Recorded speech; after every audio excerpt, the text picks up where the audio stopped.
kakalot yung ano mga idol. Okay, pailan ako na galublak mo mga idol. Kani mga idol atong haligi mga idol oh. Tako gitong haligi mga idol. Pile na tanig dua ka pile na halublak mga idol. Then sunod ani mga idol tubo na mga idol. Manayat na haligi. Extenta mga idol, extenta kay natay lutasunon mga idol. Tratong lutasunon mga idol oh. Karong hapon ani mga idol ato ning lutason mga idol. No. Dili na ko ni mapagawas mga idol, nga tong baktin mga idol. Ang bigal ray ipagawas ani mga idol, ipabili na to ang bakti na to. Kay wala pa man tay kabalhinan ani mga idol. Nang kinahanglan kita mo extend og half-speed. Good afternoon mga idol. For this video mga idol, busy-busyhan muna tayo mga idol. Ito na mga idol oh. Malapit na tayo matapos sa dalawang file mga idol. Dalawang file lang yung gagawin natin. Yung natira, gagamit na tayo ng metal. Okay mga idol, yan lang muna mga idol. Thanks for watching.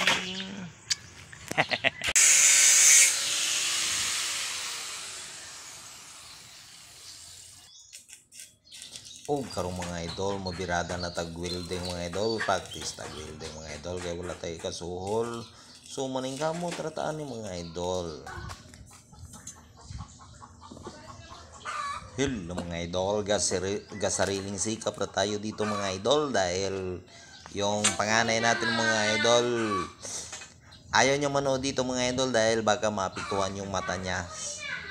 Kaya inahayaan na lang natin siya mga idol. Kasi ayaw din naman natin masira yung mata niya. Kaya tayo na lang dito mga idol. Tatawagin na lang natin pag kailangan na siya. Hindi ko na pinapahawakan mga idol dahil meron akong clamp. Yun ang gamit ng clamp mga idol. Kahit ikaw lang mag-isa, pwede ka rin makapag-trabaho na kahit ikaw lang mag-isa. Kaya yun guys, kailangan talaga natin ng clamp para hindi na tayo makabala, lalo na sa mga misis natin na busy sa paglalaba ng mga damit. Kaya kahit mag-isa lang tayo, kayang-kaya pa rin natin magtrabaho mga idol. Ayan mga idol oh. Ang sipag ko talaga mga idol dyan. Kasi mayroong kamera para magpansin tayo kay Mita. Oh hahay. Ganyan talaga mga vlogger mga idol. Mabait sa harap ng kamera. Mabait na naman talaga ako mga idol. Sadyang mabait talaga. Kaya nyo kita nyo, mag-isa lang ako gumagawa nito mga idol. Yun ang patunay na mabait. Okay mga idol, patuloy tayo mga idol sa paggagawa.